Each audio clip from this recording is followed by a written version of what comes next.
It doesn't matter what you've experienced in life. You have the ability to ask questions to bring it back into balance and be able to see it on the way, not in the way, and be able to appreciate, love, feel grateful, inspired, enthused, certain, and present. The transcendental state.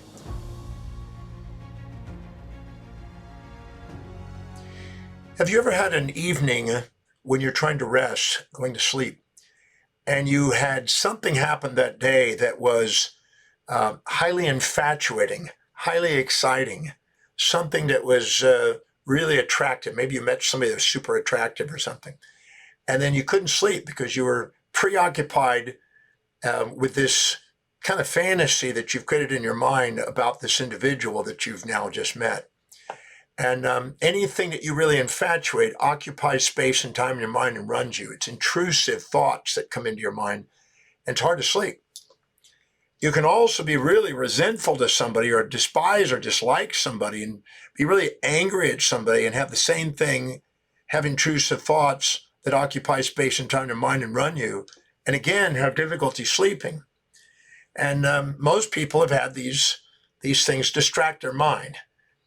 Anything that is highly positive or highly negative, that you're conscious of the upsides and unconscious of the downside, or conscious of the downside, unconscious of the upsides, activate the amygdala, which assigns valency or emotional charge to these perceptions and stimuli and events, and then takes that and stores that information in episodic memories in the amygdala and into the hippocampus.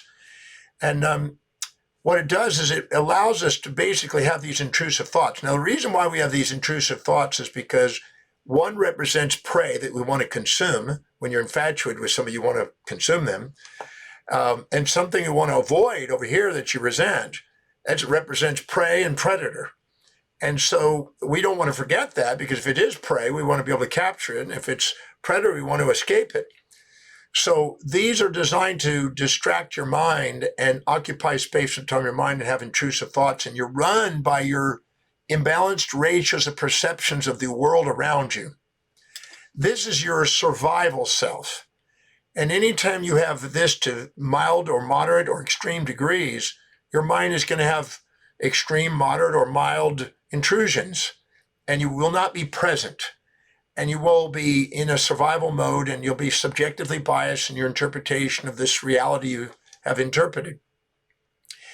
But there's a state that goes beyond that. The Buddhists call it a detached state, or unattached, or the middle path, that is not elated or depressed. It's not infatuated or resentful. It's not conscious of the upsides and unconscious of the downsides, or conscious of the downsides, unconscious of the upsides. It's fully conscious. It's fully aware. Immanuel Kant called it the transcendent state. It has got many names to it. It's moksha, it's liberation, it's enlightenment, it's a spiritual cosmic state, whatever you want to call it. But it's also the most extraordinary and authentic you when you have these things balanced. I can take a situation that's preoccupying your mind, that you're resenting and having difficulty sleeping at night, and identify what specific trait, action, or inaction do you perceive this individual displaying or demonstrating that you despise, dislike, or hated most, that you're resenting. Identify that. Have you go to the moment of the perception and ask, what's the upside? Because you're conscious of the downside, unconscious of the upside. If I come up with the upside of that, and I have you keep looking for the upsides, because everything has got two sides, and come up with the upsides. This thing you think is terrible, you discover the terrific in it. You think is terrible or evil, you find the good in it, whatever you want to call it. And you balance out that equation, the intrusive thought disappears. And you enter into a altered state, a middle path, you might say, where you're poised and present and back on purpose and not distracted. The same thing on the other side. If you're really infatuated with somebody, I can have you identify what specific trait, action, or inaction do you perceive this individual displaying or demonstrating that you admire most, that you look up to most, that you think is positive most. And then I ask you in that moment, what are the downsides? If I hold you accountable and make you go through and identify the downsides that are there, and I've been doing this for 38 years, and I have yet to find somebody that can't do it. They just take the time to do it. They don't want to do it sometimes, but if they do it, and I bring those back into balance, the intrusive thoughts disappear. And what's interesting, in the amygdala and hippocampus, which used to be called the subconscious mind, which is storing all those impulses and instincts, seekings and avoidances, and negatives and positives and negative perceptions, the imbalanced ratios of perception, stores them. It liberates them. The awareness that's intrusive thoughts goes away. And you're now present. You're not storing those emotions. You've integrated them. You've transcended and risen above the paradox, as Einstein would call it. And you've entered into a transcendent state. Once those are in perfect balance, you enter into a state of gratitude. You realize there was nothing out of order there. Claude Shannon, in his work on information theory, said that anytime you have an imbalanced ratio of perception, you have a disorder. You have a cyclothymic disorder, which means you have mood swings as you're going from one to the other. But the second you bring those into balance and ask the questions that your intuition is trying to whisper to you to get, to try to bring you into full consciousness, see both sides simultaneously. So you're not seeing things as positive or negative, you're seeing things as neutral. The moment you do, you see the hidden order instead of the disorder. You start to feel gratitude for that hidden order. You feel automatically what is called in the brain a gamma synchronicity, an aha moment, a eureka moment. Your autonomic nervous system of seeking and avoiding, parasympathetic and sympathetic, come into balance.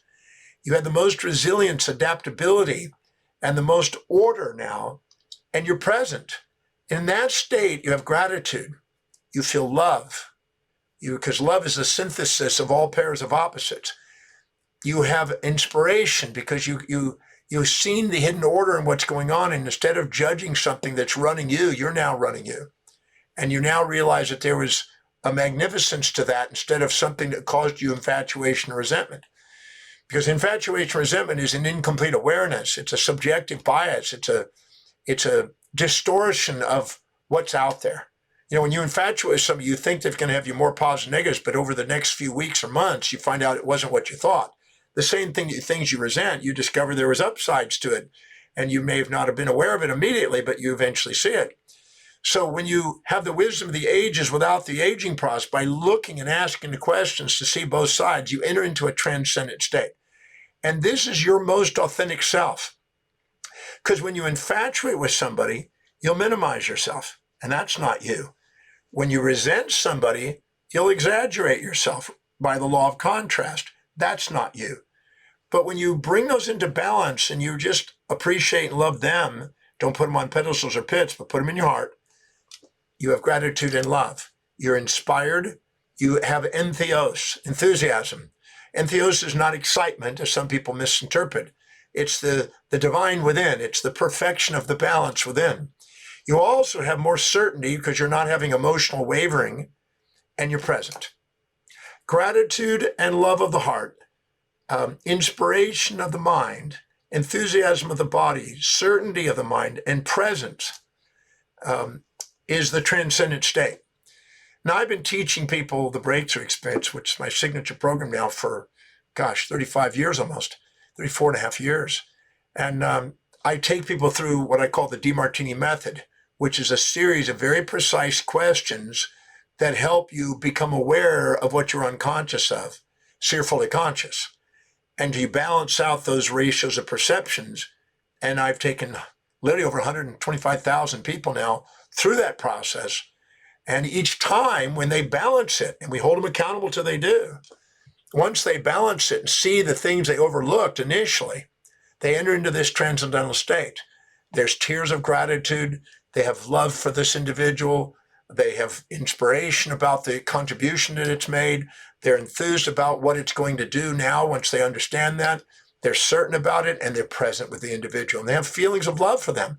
And they also love a part of themselves, because we can't judge other people without judging a part of ourselves. Well, whatever we resent in others is a reflection of the things we're ashamed of in ourselves, but too proud to admit it. and the things we admire in others represents the thing we're too humble to admit, even though we have it. When we fully see both sides and have reflective awareness and full conscious awareness, you might say, and we're mindful instead of mindless, we enter this transcendental state. And this transcendental state brings wellness, resilience, adaptability. It gives creativity, allows us to be inspired by our life. We see the hidden order. It trains us to see both sides simultaneously instead of being fooled by misinterpretations of reality, and allows us to maximize our potential, our awareness and our potential. Because garbage in, garbage out, as they say in computer language, if you have a disordered perception, you get a disordered outcome, a reaction. Your perception, decisions, and actions work in conjunction. And if you perceive an imbalance, you're going to respond according to that.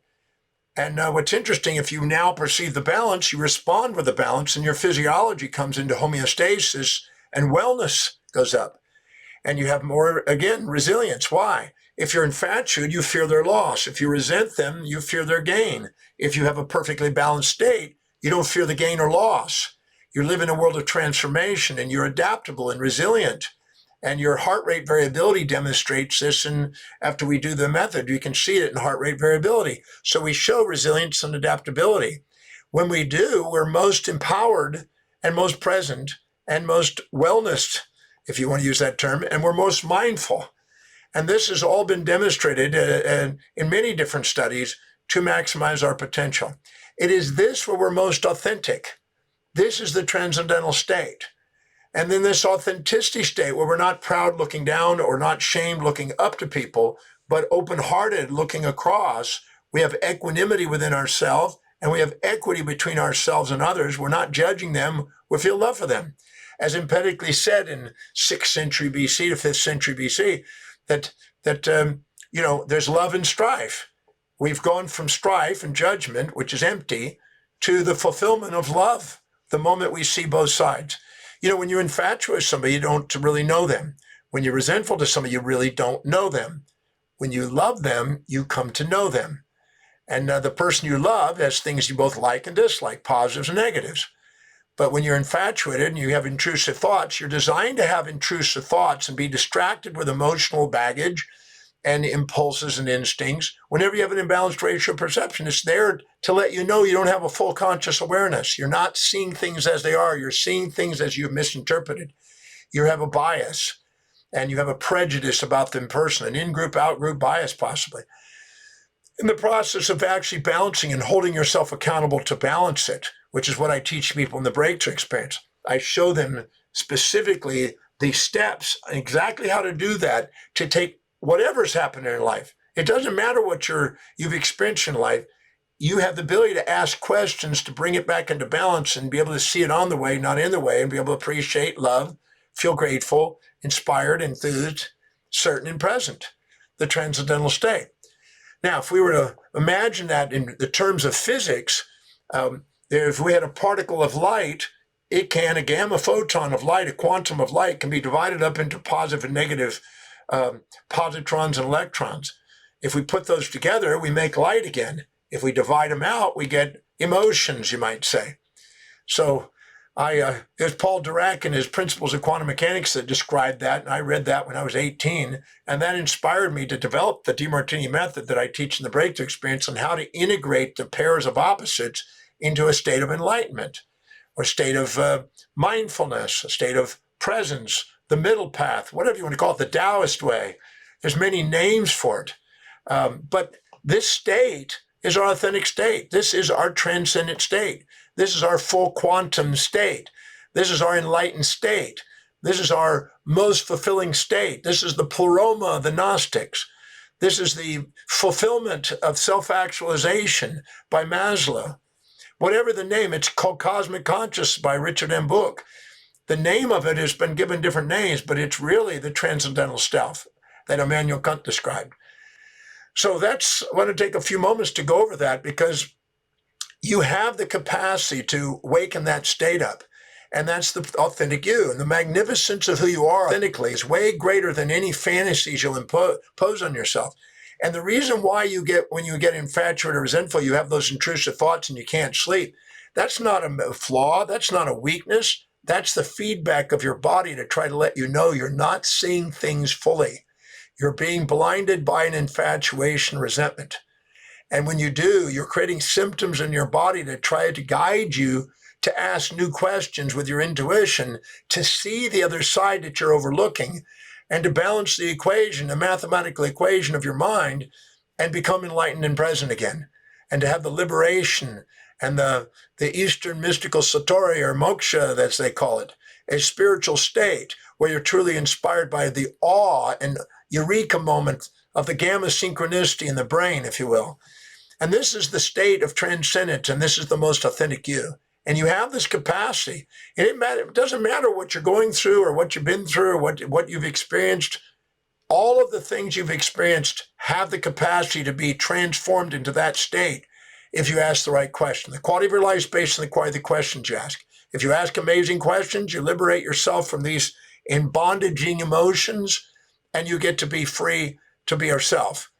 So I just want to take a moment to talk about this transcendent, full quantum, enlightened, authentic state, this integral state where you've integrated the pairs of opposites and balanced them, because that's the real you. That's the part. That's why I love teaching the breakthrough experience, because I can show people and take people through the process, the Demartini Method, and guarantee that outcome. As long as they're willing to just stay with it and just play with it and ask the questions and answer the questions, which is inspiring to do because it's educational, it's informative, it's amazing what happens. And you come out on the other end of it, you have tears of gratitude for the way life actually is. The magnificence of the way life actually is far greater than the fantasies imposed on it. We don't need facades in our life of putting on pedestal or put ourselves on pedestal or pits or put other people in pits or pedestals. It's just time to have reflective awareness and see that the world around you is a reflection of the world inside you. Balance the world perception, you balance yourself. Balance you, you balance the world perception. The authentic you, the transcendent you, the full quantum you, the integral you, the actually inspired you is worth the effort. It's the thrival self, not the survival self. It's the one that activates the medial prefrontal cortex and makes you awakened, not asleep.